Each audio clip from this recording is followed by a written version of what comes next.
Good morning, YouTubers, or hello, YouTubers. Today is a bit of a special day for me because, first of all, we're filming this on the balcony and not in my dungeon, my workshop, which is one floor below ground. And the other thing is, today I'm going to do something which I've been wanting to do for a very long time, and that is get an official weapon from the army on loan. It's called persönliche Leihwaffe in German, and that means a personal loan weapon, translating it literally. And in order to do that, there are some conditions you have to fulfill, as you might expect. One of them is you have to be a range officer, and the range officers are trained by the Swiss Army themselves, and so I went through that training. The training for a rifle range officer is 2 days, and the training for a pistol range officer is 2 days. But one of those days is the same for both. So in total, you really only have to do 3 days, and that's what I did. So let's talk a little bit about Schützenmeister, or range officer, as well as it's civilian instructor and range officer. It's both functions combined. The assumption is that you already know how to shoot, and that you've been doing it for some time and want to help young recruits who in Switzerland have to shoot at the obligatory shooting, and they also have to achieve a certain score. If they don't achieve that score, then they have to do it again. And if they don't achieve the score on that next time round, I don't know, I can't remember exactly how many times they repeat. I think it's they can repeat twice, I think. Then if that doesn't work, then they have to go to additional training, and that's extremely embarrassing, not only for the recruits, but for anybody who is responsible for helping them shoot well. So that's the instructor side of being a Schützenmeister. And the other side is knowing the rules and regulations, which in Switzerland, for the shooting ranges, which are subsidized by the Ministry of Defense, then you have to know the rules and regulations. And here I'm just pulling one out. This is the pistol rules and regulations, and so you can see it's quite thick. Some of the content of this is the same as for rifle. It's how shooting ranges are designed, what measures are taken to make sure that lead doesn't get into groundwater, and. But it's really very comprehensive. And during those 2 days that we're doing this training, of course, there are periodic tests to make sure that you know the stuff. So that was a pistol, and this one here is rifle. So you can see I've put some little coloured things in here because these are sections that I find particularly helpful. It also contains information you can add yourself, of course. I've got here stuff on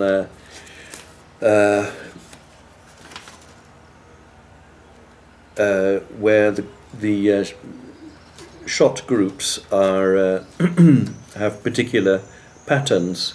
Now you can trace that back to faults in holding the rifle, or how the guy is lying on the ground or whatever. Anyway, so just to show you, pistol regulations, rifle regulations, and if you pass those two, then you get the coveted Schützenmeister badge, but that's not the end of the story. When you're a Schützenmeister, you are actually legally responsible for any for the safe carrying out of shooting in that range. So it is a responsibility. It's not just a nice shiny badge. And so you have to make sure that people are obeying the safety regulations or the safety rules when concerned with pistols and concerned with the rifle. So that's the first thing, becoming a Schützenmeister. The second thing is we get in Switzerland, anybody who's in the army has one of these. This is called Militärischer Leistungsausweis. This is your military performance book, if you like. And there's a couple of sections on whether you've carried out field shooting or obligatory shooting, and that's this page here. And basically, if you're a Schützenmeister, you need to carry out every 3 years you need to have done field shooting twice and obligatory shooting twice. So that's what that is here. And here you can see a column which is did I distinguish myself? So it's was it just an ordinary thing? Here's the score, or was there a distinction associated with that? And except for one, you can see it's all ja, all yes. So that's that. So Schützenmeister, shooting often enough, and then here comes the bit that I'm excited about today. When you've fulfilled that, you may have a weapon on loan from the army. And that can be a pistol, or it can be a rifle, or it can be both. You're probably familiar with the Swiss Army Sig 220. Here it's called the P75 when it's an army one. This is an army one.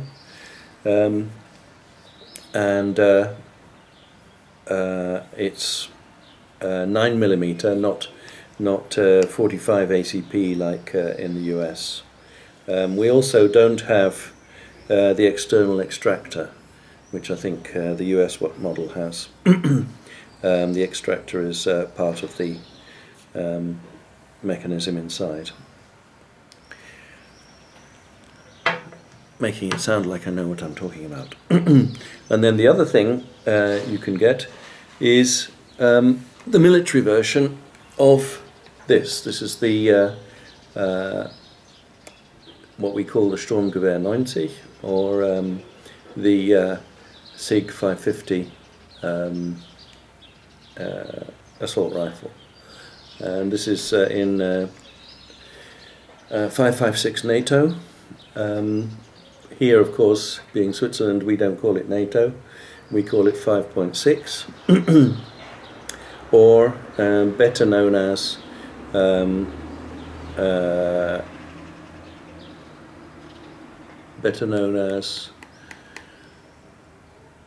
GP 90. That's 1990, not 1890. There was also a GP 90 from 1890, but that's much bigger. This is NATO 556 or GP 90.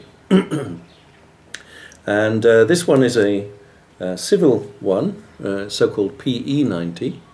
And here you can see it only has, on the selector, it only has 2 positions. Safe, which it's on at the moment. Fire is this one, which is a single action, automatic, semi-automatic of course, but the army one has a burst mode as well. The burst mode is not allowed to be used outside the army, so I will never be able to use it, even if the rifle that I get from the army is a true Stgw 90 and not the PE 90 like this one. So what formalities do you need to carry out to be able to take away a an army assault rifle from the depot, from the base? Well, you need one of these things, and this is deliberately cover up bits. This is a Waffenerwerbsschein. This is the piece of paper that we get, which allows us to be able to take a weapon away from a shop or from, in this case, the army base. In order to get that, you need to fill in a request form and send in one of these. This is the extract from the Central Criminal Registry, and it says right down in the bottom left, I am not listed in the Central Criminal Registry. That proves that I'm not a bad guy, so I can have a weapon. So I think I might have mentioned everything. Oh, I see I put on the table, going back to the distinctions here. The distinction might be in the format of a little card, like this one, which says I got a good score. This one is a rifle one, 300 meters it says here. Or in association with one of these cards, in field shooting, you may get a very nice little medal. And if you if you qualify for one of these distinctions, then you also get a medal in field shooting. Field shooting occurs once a year in Switzerland. This one is for rifle, 300 meters it says here, and this one, another one, is 50 meters. Yeah, I shot 25 meters with my Stgw. Both of these picked up on an afternoon at different ranges. You have to drive from range to range.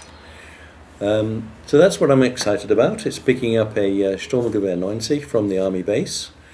I have to take quite a bit of paperwork with me because otherwise they won't give me one. And what I'd like to do later is to compare the PE 90 with the Army 90, the Army Stgw 90, just to show you what the difference is. I think that's it. I'm going to go off to the army base now, and when I come back we can look at the difference between the PE 90 and the Stgw 90. See you later. Bye.